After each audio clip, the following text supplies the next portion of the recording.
the update that we had, Patricia Cashman, her eighth public defender, her eighth attorney, and who is a public defender, asked for the motion to withdraw. Okay, so we have the correspondence, 58 pages. The motion to withdraw was done on 6/11.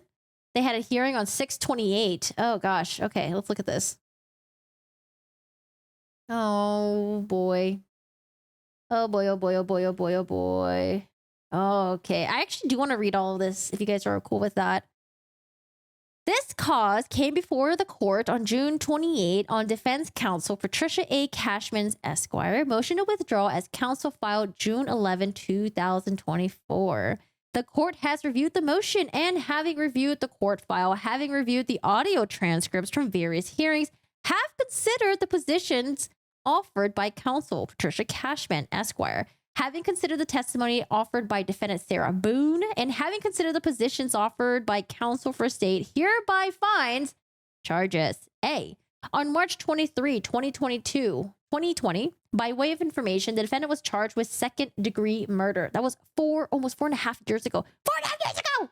Can anyone be as bad as DB? Yeah, Sarah Boone. I think Sarah Boone's pretty bad. I think she's pretty bad. B. February 26, 2020. The Office of Public Defender, 9th Judicial Circuit in Fort Orange County, Florida, the public defender and attorney number 1 was appointed to represent defendant.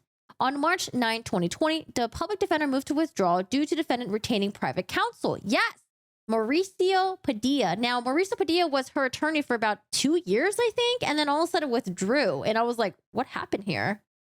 Oh boy, maybe she ran out of money or something. Or maybe there was a conflict of interest. Or sorry, not conflict of interest. Maybe there was, oh gosh, what's the word that I'm looking for? Not conflict of interest. Now my brain is all fucked up. Maybe, conflict of, what am I thinking of? Maybe there's a conflict between the two of them. There's a better way to say that. You're welcome. Here comes another DB case. I know. Why won't they hire DB to represent her? Summon him. Maybe he will. Okay, summon him. Oh. Irreconcilable differences. Thank you. On March 11, 2020, that certain order allowing withdrawal was entered, which withdrew the public defender from further representation of the defendant. Okay. On April 18, Padilla moved to withdraw. So yes, 2 years later, due to irreconcilable differences. I mean, at least he worked with her for 2 years. Oh man, he was probably like, "No, this ain't worth it. This ain't worth it for me." Irreconcilable differences arising between undersigned and the defendant that has made it impossible for undersigned to effectively represent his client. As always, it's difficult to convey all particulars to the court and at the same time maintain all duties to the client. I don't know, maybe all the attorneys need to get together and have like a therapy session about Sarah Boone. This motion was served upon the defendant and the defendant confirmed receipt. Oh boy. So that's one that withdrew for irreconcilable differences, okay? On April 29, 2022, a hearing was held on Padilla's motion to withdraw. At the time of this hearing, Padilla has been representing defendant for over 2 years. Defendant was present for the hearing and was sworn. The court advised Padilla the court received a letter from the defendant, a letter dated April 20, 2022, filed on April 26, 2022, which seemingly objected to Padilla's withdrawal. Oh no, she wanted to keep him. She's like, no. The court advised Padilla that the options were to not proceed on Padilla's motion to withdraw or provide the court more about the irreconcilable differences. Padilla requested an opportunity to amend the motion to address the irreconcilable differences. The court reserved ruling on Padilla's motion to withdraw, gave Padilla until May 3, 2022 to prepare and file an amended motion with the hearing to be heard on the week of May 9, 2022. Where are my glasses? I don't have my glasses here. The state advised of Padilla's diligence and preparation. The court commended Padilla's work. Defendant testified to a lack of trust between herself and Padilla. On May 4, 2022, Padilla filed an amended motion of withdrawal, which supplemented the original grounds.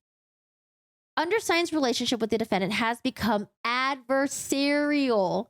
The aforementioned adversarial relation has interfered with undersigned counsel's ability to effectively represent his client, especially preparing for trial. 2.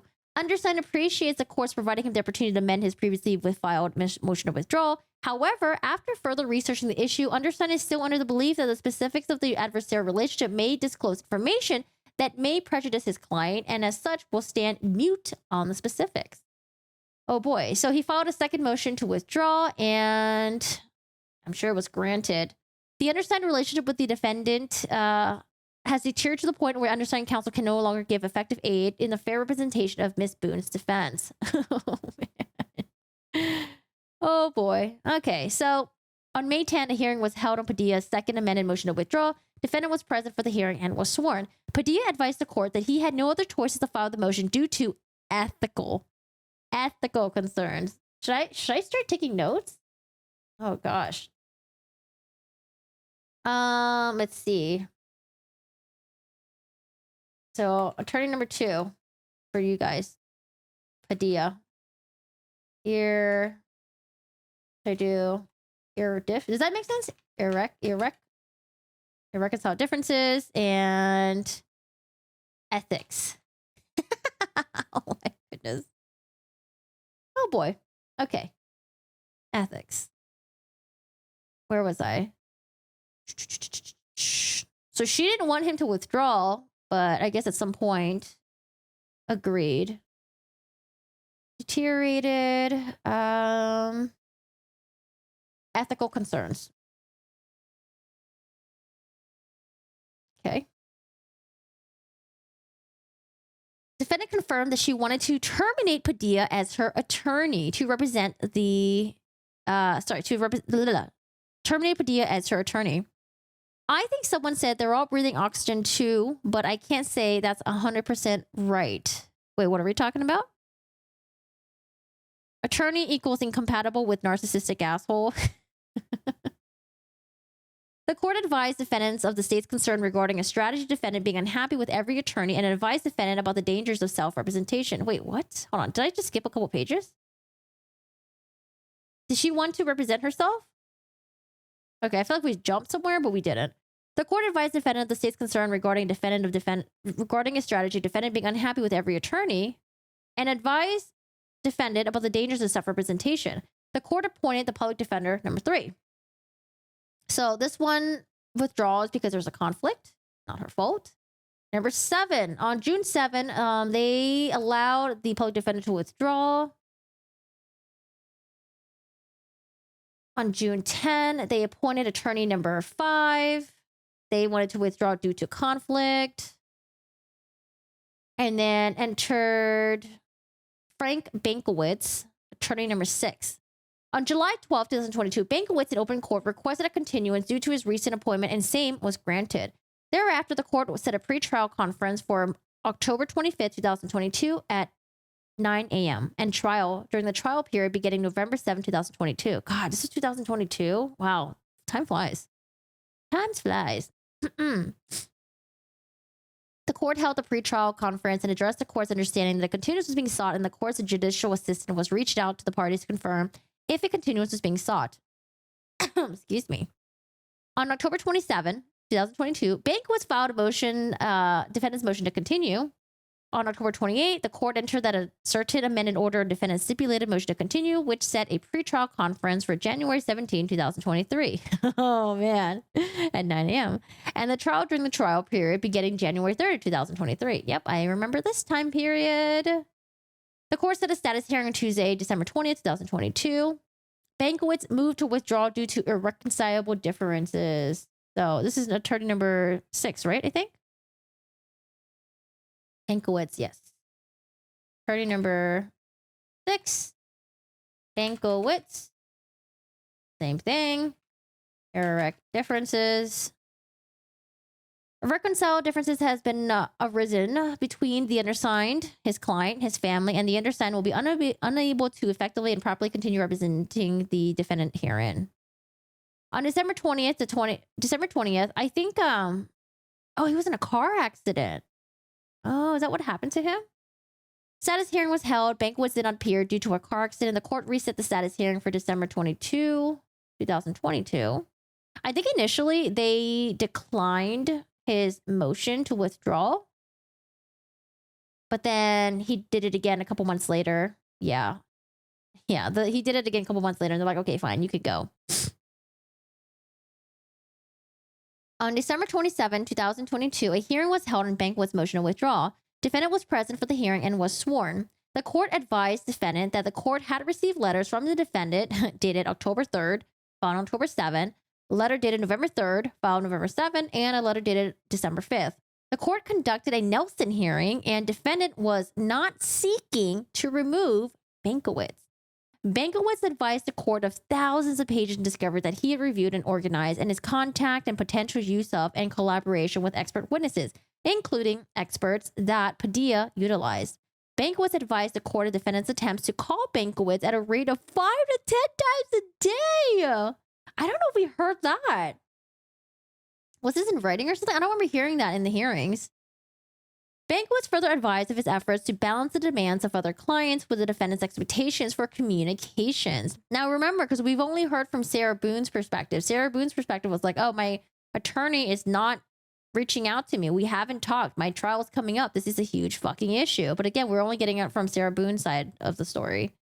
In response, the defendant reposted that Bankowitz's representations were untruths, raised Bankowitz's prior public reprimands for lack of communication, alleged Bankowitz's action in this case arose to a similar level, then sought to remove Bankowitz. The court appointed defendants' inconsistent statements within minutes of them being made and addressed concerns over defendant's motion. Oh no, they said she made inconsistent statements.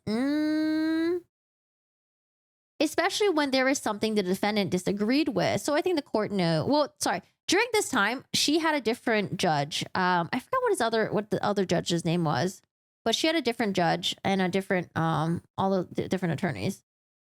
Oh man, the court specifically advised the defendant that she is not entitled to an endless line of court-appointed lawyers until you find one that you personally prefer. Oh man. The November 3rd, 2022 letter sets forth ad hominem attacks on Bankowitz's professionalism. See page 2. We read the letter. December 5th letter sets forth ad hominem attacks on Bankowitz, including severely misled and neglect. See pages 2 and 3. Oh, they probably attached it to this. Sarah Boone, fuck around and find out. Oh, man. Taxi, how much do you want to bet? The report ended with, nanny, boo-boo, stick your head in doo-doo. I have never heard of that before. Is that a common saying somewhere? She's going to change her plea to unintentional. Ultimately, the defendant did not request to remove Bankowitz. Oh, the court also explained the circumstances where defendant could represent herself. She's like, oh, shit, maybe not. The court denied Bankowitz's motion to withdraw and directed Bankowitz to have a conference with defendant prior to the pretrial conference previously set for January 17, 2022. Poor Mr. Bankowitz. The case was continued several times due to Bankowitz's attempts to retain an expert through JAC and JAC's response to same. During this time period, the court has received several letters from defendant, a letter dated January 10, a letter dated March 22nd, 2023, a letter dated April 6, 2023, a letter dated May 15, 2023, a letter dated June 29, 2023, a letter dated August 2nd, 2023. On August 22nd, 2023, so we are now about 8 months later, Bankowitz again moved to withdraw due to irreconcilable differences between undersigned and the defendant that made it impossible for the undersigned to effectively represent his client. As always, it is difficult to convey all particulars to the court and at the same time maintain all duties to the client. Oh gosh.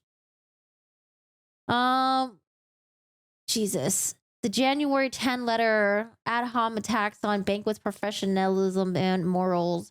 May 15 letter, ad hominem attacks on the court alleging, Judge Wayne Wooten was being monetarily compensated from third parties. Use information that is publicly available. The June 29, 2023 letter sets forth ad hominem attacks on Padilla, which were not raised during either the April 29, 2022 hearing or during the May 10, 2022 hearing on Padilla's motion to withdraw. So maybe they think that Sarah Boone is just making shit up as she goes. All right, let's read this part. See also defendant's quasi ex parte motion for appointment of defense forensic psychologist and request for sealed order filed July 17, 2023, and the Justice Administrative Commission's ex parte response to motion for appointment of defense forensic psychologist filed on July 19, 2023. Defendant will not be satisfied with any attorney unless said attorney does not have a caseload and can only dedicate his or her time solely on Ms. Boone's case. I mean, honestly, she had someone that she hired and it seems like there were issues there. I don't know if it's just like, oh, I want someone to, give me all their time. I think it's I want someone to give me all their time and do exactly everything that I say because I'm smarter than them and I'm more intellectual. We've seen her letters before where she's like, I'm intelligent. I'm not a murderer. I don't know if she's even offered a plea deal though. I don't know if I've heard about anything about a plea deal. Sorry, I need to get some.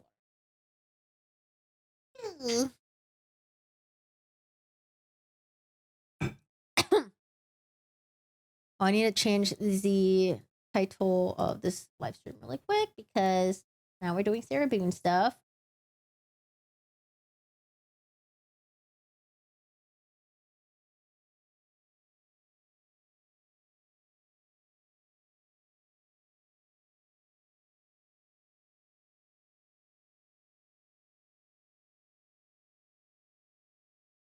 Question mark? Okay. I've retitled. Oh man. Excuse me. The allergies are not great right now. The best possible avenue to have the defendant represent herself, as no attorney can satisfy her. On September 8, 2023, hearing was held on Banquet's motion to withdraw. Defendant was present for the hearing and was sworn. Banquet addressed defendant's derogatory statements like dud, buffoon, and berating behavior. The court advised defendant the court has received letters from the defendant dated August 26, September 7, August 30, September 7. Oh, sorry, these were the dates that were filed. So 2 letters, August 26 and September 7. After the court's colloquy of defendant and her acquiescence to Banquet's withdrawal, the court granted Banquet's motion to withdraw and appointed Winston Hobson. Oh, I forgot about Winston Hobson. I think he also asked to didn't he also ask to withdraw as well? I think so. Oh, Mr. Hobson. Thereafter, the court set a status conference for October 30th at 10 a.m. and set a pretrial conference for November 28, 2023. I forgot about Hobson. How could I forget about Hobson? Oh gosh, after setting these dates, High Storm, Hey Roxit, the court pointing out the deterioration of the working relationship between defendant and Banquet. The court further cautioned that if this becomes a problem on another court-appointed attorney, I'm going to look more closely at what the alleged disputes are. The court further advised there are certain decisions that attorney gets to make and certain decision defendant gets to make, like go to trial and or testify. The court cautioned as to defendant's unrealistic expectations regarding court-appointed counsel and reminded the defendant of her right to retain private counsel. She probably has not done that because she probably doesn't have the money to hire someone out of her own pocket.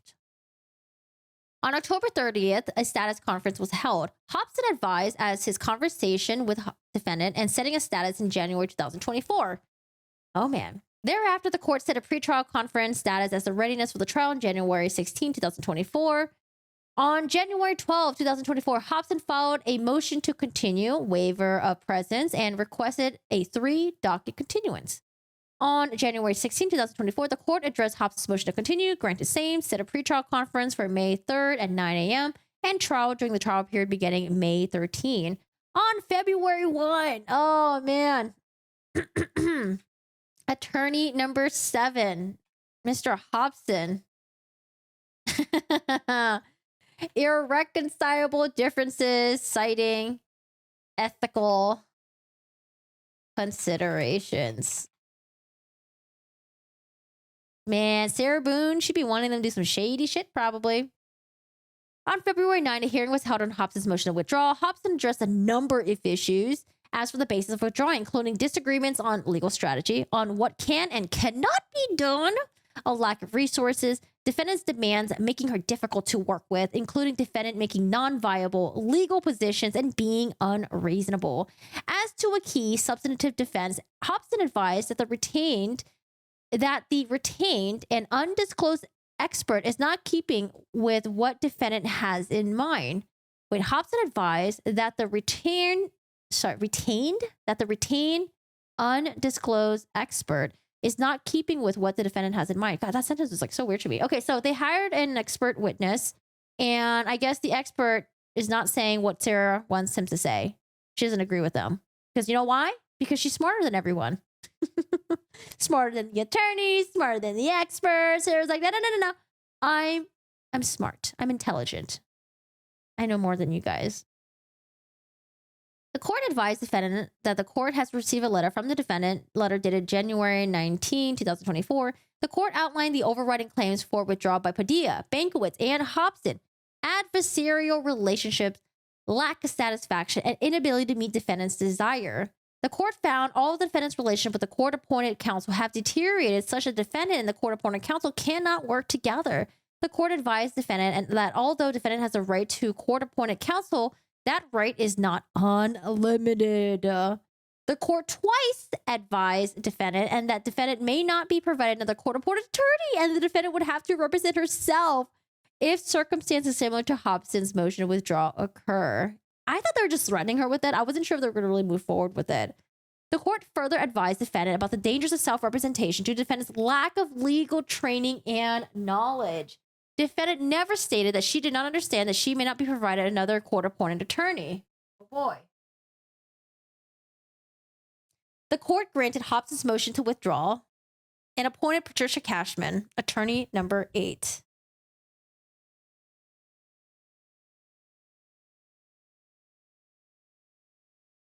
Patricia Cashman. Oh, should I make this smaller?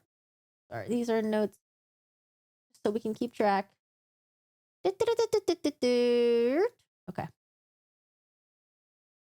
Attorney number 8. Intelligent people have the right to remain in prison. I guarantee no suitcase company will be sponsoring. I plan to laugh at Sarah the whole time this is on trial. Yeah, she's gonna be made a fool of herself.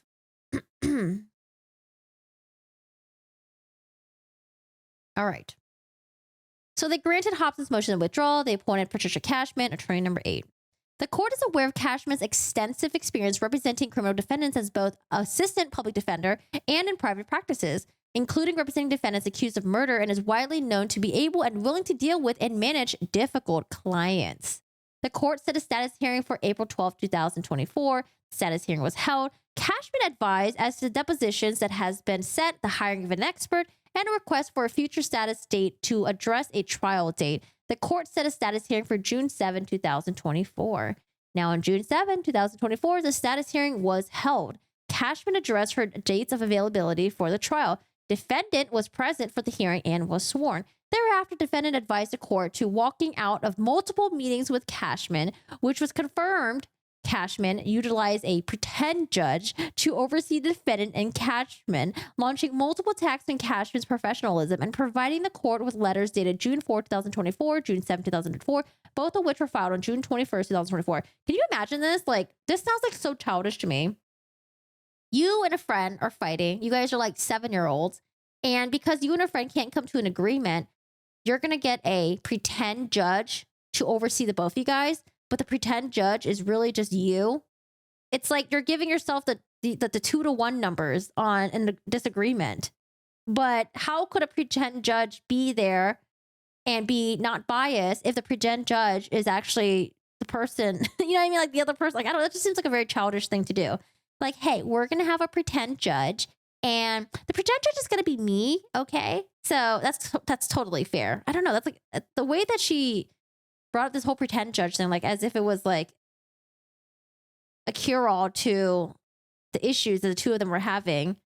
It's like, but if the pretend judge is just you, Sarah, it's not really going to help at all. Cashman advised to her efforts and time spent on the case so far, 20 hours. Cashman addressed disagreements on legal strategy, including defendant attaching importance to issues that may not be illegally important. In riposte, defendant accused Cashman of lies and half-truths. And also she wanted to know why she can't be out on bail. On June 11, 2024, Cashman moved to withdraw under Florida rule regulating the Florida Bar 41.7b2. Substantial risk that the representation of one or more clients will be materially limited by the lawyer's responsibility to another client and irreconcilable differences, including but not limiting to ethical considerations. Irreconcilable difference, ethical consideration. Jesus. On June 8, 2024, a hearing was held on Cashman's motion to withdraw. Cashman relied on Florida rule regulating the Florida Bar for 1.7 B2 and Schwab v. State. as the basis for the withdrawal. At no time has defendant refused to accept the services of any other of her 7 appointed attorneys. Oh gosh. Let's just read the law. Law. Both the U.S. and the Florida constitutions guarantee an indigent criminal defendant the right to assistance of appointed counsel. Okay? The counsel clause of the Florida Constitution under Article 1, Section 16 recognizes the right to counsel as well as self-representation in all criminal prosecutions. Bierke v. State. Burrowkey. I don't know how to pronounce that one. Oh boy. Forfeiture of right to counsel. A defendant in a criminal case can forfeit a right to counsel, a court-appointed counsel. Forfeiture is an extreme measure that flows from the defendant's abuse or manipulation of the right to counsel. Oh, yes. Call her out. Defendant's abuse and manipulation of right to counsel. Yes. Call her out. And results in the defendant being required to represent himself or herself, even though he or she has not waived counsel and may still want legal representation. Citing Commonwealth v. Means. Massachusetts. Forfeiture is a judicial response that adapts the course of the legal proceedings of the defendant's choice to engage in misconduct that undermines the legitimate exercise of the right to counsel. As set forth, the defendant's recalcitrance to the attorneys who were not conflicted out, Padilla, Bankowitz, Hobson, Cashman. So these are the 4 attorneys that decided to withdraw because of reconcilable differences. 4 attorneys in the past 2 years. Antagonism, hostility, and attacks on the professionalism of Padilla, notably over a year after the fact, see footnote 9 above, of Bankowitz and of Cashman, and personal attacks on Padilla, Bankowitz, and Cashman. Each of these attorneys were required to withdraw. I mean, if you find out that your client wrote a 58-page fucking letter where a good amount of it, not a good amount of it, but like the good beginning portion of it was just trashing you, yeah, why the hell would you want to represent her? And it's become apparent to the court that the defendant will not permit herself to be represented by anyone. Ooh. Additionally, the withdrawal of 8 different attorneys, 7 of which were court appointed, leads to the determination that the defendant has forfeited his right or her right to counsel. Under Florida law, the facts at bar amount to a binding forfeiture of the right to counsel. Jeez, I don't know. For some reason, I thought they would give her another chance. I don't know. I thought they were going to give her another chance. But you know what? Fuck it. Let's move on. As the court finds the defendant has forfeited the right to court-appointed counsel under Florida law, there's no obligation to conduct a Faretta hearing or to otherwise warn a defendant of the dangers of proceeding. Faretta hearing.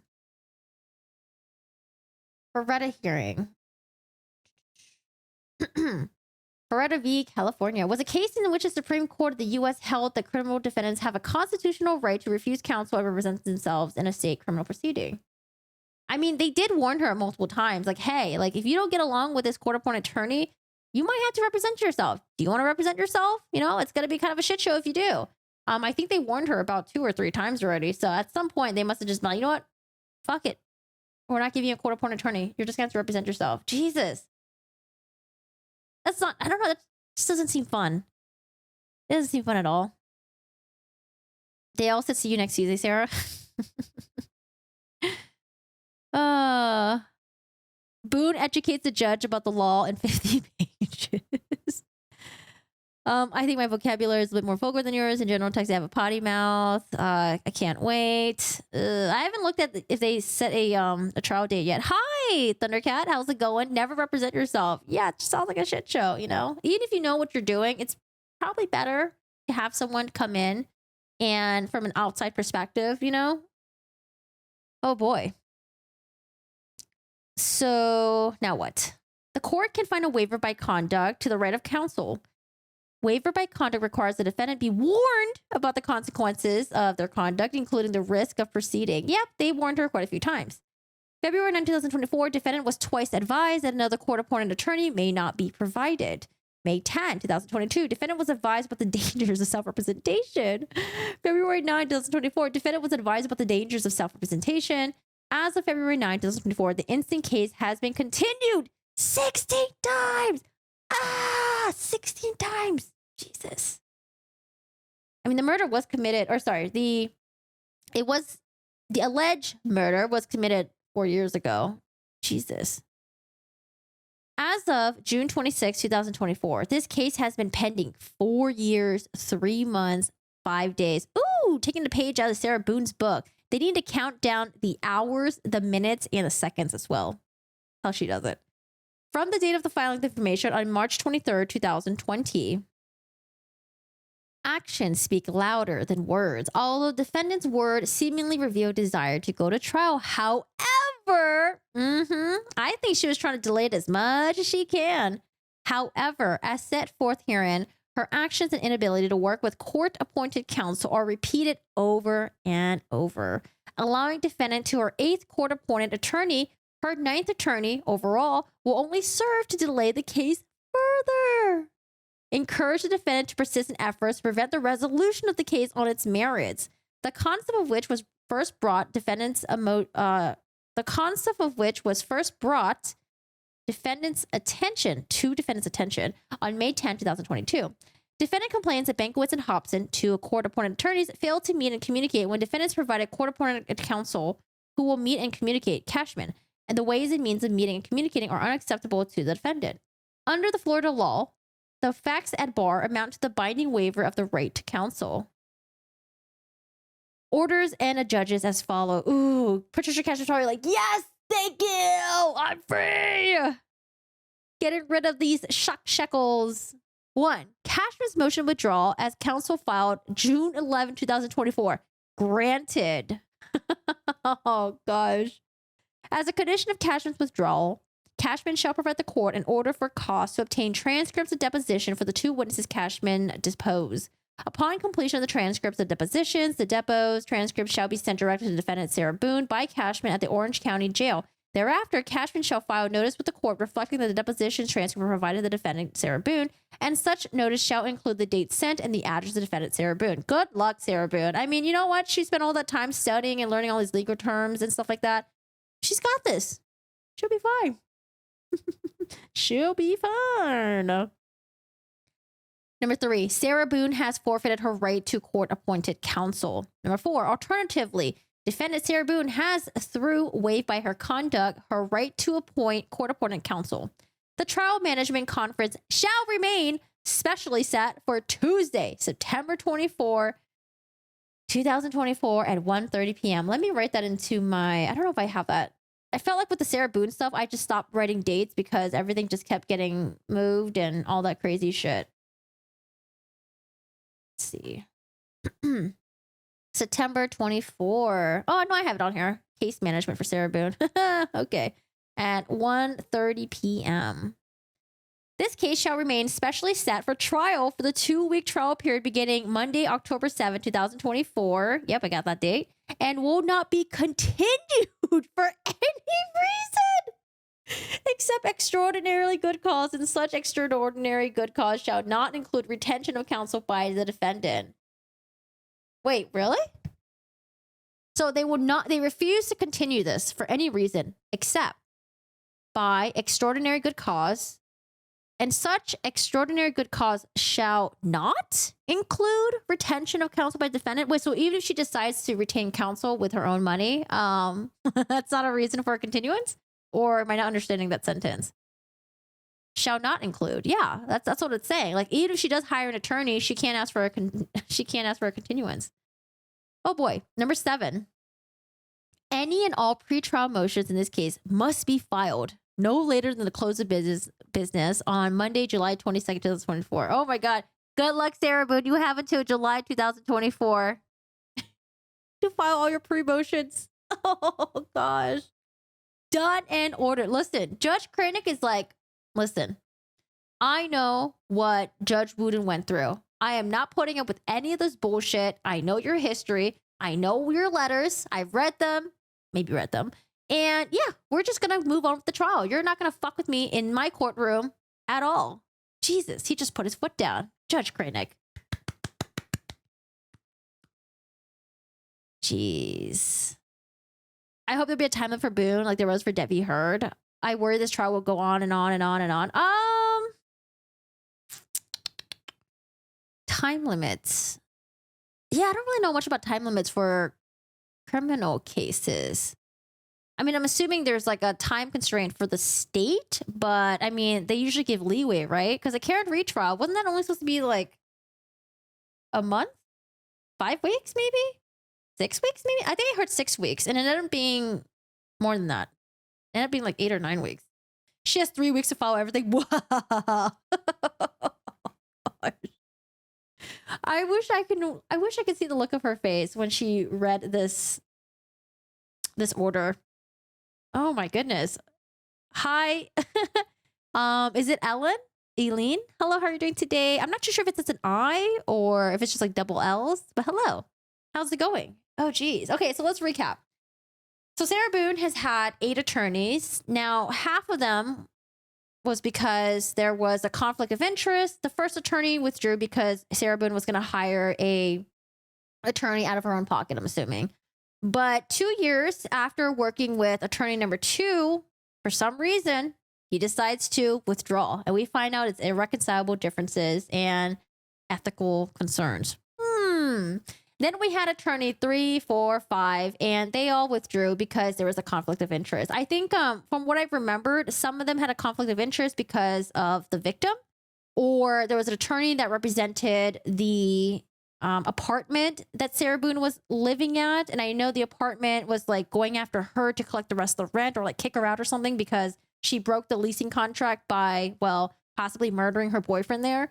So I remember those 2, and there might have been another one that had relations with the victim as well. When I say relations, I think it was just like maybe they represented him or in something else. Then we had Mr. Bankowitz, and Mr. Bankowitz, I remember because poor Mr. Bankowitz just looked like this poor old man. You know, every time when he came into court, he just looked like this really old dude. You know, Bankowitz tried to withdraw, and the judge was like, "No, we're gonna keep you on and work shit out, right?" So Bankowitz tries to work with Sarah Boone for about 8 months, and he's like, "No, you know what? I can't. Motion to withdraw, irreconcilable differences." That was finally granted. And then we had attorney number 7, which I completely forgot about, Winston Hobson. Mr. Hobson, poor Mr. Hobson. I can't believe I forgot about him. Mr. Hobson worked with Sarah Boone for a couple months, maybe a little bit over a couple months, okay, a few months, and also decides to withdraw as well. Same thing, irreconcilable differences. Also ethical consideration. And then finally we get Patricia Cashman, and we don't really hear from Sarah Boone for a little bit, or like, oh, okay, maybe things are working out with Patricia Cashman, Sarah Boone. Every time when I check the cases, it seems like things are moving along. Like Patricia Cashman is doing depositions, she's like doing things, and I'm like, okay, good. We're finally gonna have the trial. Let's move on. All of a sudden when we have the hearing, well, now we have dirty laundry that's being aired. Sarah Boone is also calling Patricia Cashman all these names, saying that she's a liar. Sarah Boone wants to be out on bond. She said that like she was being lied to, that Patricia Cashman was lying to her brother, blah, blah, blah. A whole bunch of stuff came out. And you could tell that Patricia Cashman wanted to withdraw, but she didn't follow the motion because she was telling the judge like, hey, like there's some issues between me and her, wink, wink. And the judge is like, all right, well, let's just set a trial date and yeah, good luck.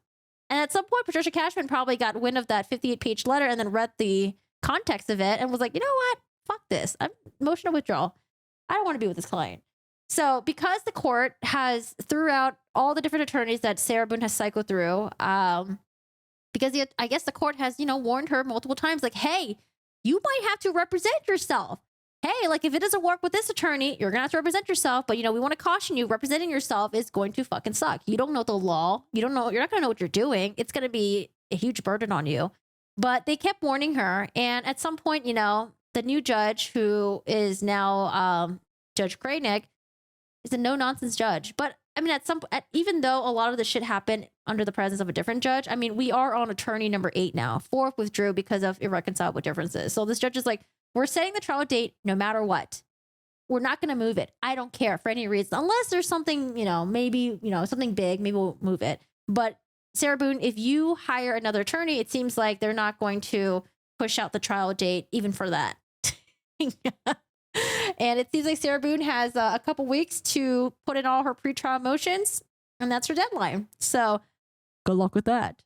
I mean, honestly, if you're an asshole to people and you think that people are you think people have to work for you just because, oh, they're a public defender, they have to defend me no matter what. They're not going to have to listen to you and be told what to do just because you think you're smarter than them. I guess we're going to read a letter about this. How long was the Charles Ong case delayed by him? Oh, I'm not quite familiar with that one. I do not know. You watched a special on him? It was a long time. Hong Kong. Oh, serial killer in the US? Oh, I've never heard of this guy before. When was this? Oh, during the mid 1980s. Jesus. Wait, it's a dual serial killer? I've never heard of this guy before. I didn't even know there was an Asian serial killer. Boone's complacent, stuffy cheeks, groundhog face, along with already triggers me. Ha ha ha ha. Patricia was actually doing her thing. Sarah wasn't participating or cooperative. I mean, and she said that she was walking out on their meetings. It seems like Sarah Boone thinks lawyers can say anything in defense of the client, which isn't true. Lawyers with good ethics can't lie in court about facts they know to be false. Seems like Sarah needs brushing up on what attorneys can and cannot do. But she seems like I don't know, she just seems like the type of person who'll be hard-headed. Even if you had someone with like a good educational background, good experience, and they tell you, no, I can't do X, Y, and Z, Sarah Boone's like, no, I know you can. It's like, okay, so what's your basis for that? Because I know you can. Duh. Like, you know, Sarah Boone just seems like that type of person. Oh, man. Sarah, please define FAFO for us. Oh, it's in California. Apparently, one of these over 50 pages, Boone drew a world map. She didn't draw a world map, but she Xeroxed in like the map of the US, the map of the world, and had a bunch of these condescending vocabulary definitions for the judge because she thinks the judge doesn't know the definitions of these basic legal terms and stuff. Oh boy. My ninjas, how are you doing today? How's it going? The behavior panel, but chipmunks are supposed to be cute though. I can't throw Sarah Boone in with chipmunks. Chipmunks are cute, adorable. They have high-pitched noises. They're just cute little dudes. No, Sarah Boone is...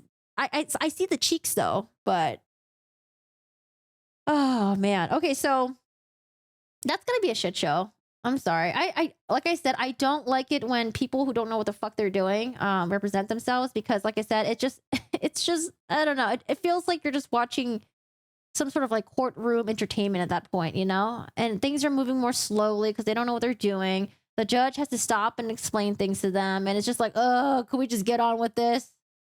I don't know. It's going to be a mess. But does she deserve it? Yeah, it seems like it. It seems like she does deserve it. So I wonder if she was hoping that she can at some point just be like, hey, the court system has fucked up so much because they appointed me all these public defenders that were horrible, bad. They were unethical. They wouldn't listen to me. They wouldn't meet with me, blah, blah, blah. That you should just dismiss all the charges and just let me go. I don't know if she was like maybe she was trying to aim for that. Because I don't know why you would be so adversarial to someone who's going to defend you in trial, right? You want to be on their good side. You want to be in good terms with them because they're going to fucking defend you and your life literally depends on them. But she just seems like she was really ungrateful and it was just like her way or the highway. When she was talking to the cops at the department that day with her hands under her on her chin and her chubby cheeks. Hi, Corey. You ready for the weekend? This is amusing after, yeah, the Reed stuff. This is sort of amusing, yeah, after the Reed stuff. That is, I don't know. I feel like my mind is just so anxious of the Reed stuff where I'm just like, I just want to know what's going on. I want to know what's happening, but I sure as hell can't wait for the jury to spill the tea on everything that's going on in deliberations afterwards. I want to know what's going on.